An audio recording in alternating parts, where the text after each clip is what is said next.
ఎంతకాలమైంది పాపాక నువ్వు తెచ్చే ఈ వస్త్రాలతో అలంకరించిన దేవుడికి ఉత్సవం జరిగి. మా తమ్ముడు నరసింహారెడ్డి తెగువతో బ్రిటిష్ వాళ్ళ వల్ల ఆగిపోయిన ఈ ఉత్సవాలు మళ్లీ మొదలయ్యాయి.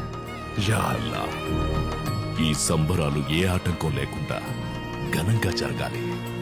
దువా కరో.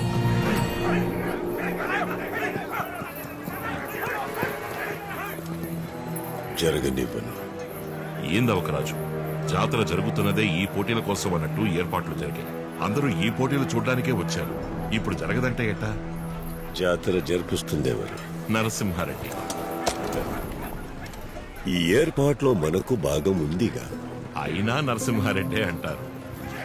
అది సరే, పోటీల్లో నెగ్గేదేమని నరసింహారెడ్డే అంటున్నారు. మనం గెలిస్తే పోటీలు న్యాయంగా జరిపించారు మా రెడ్డి.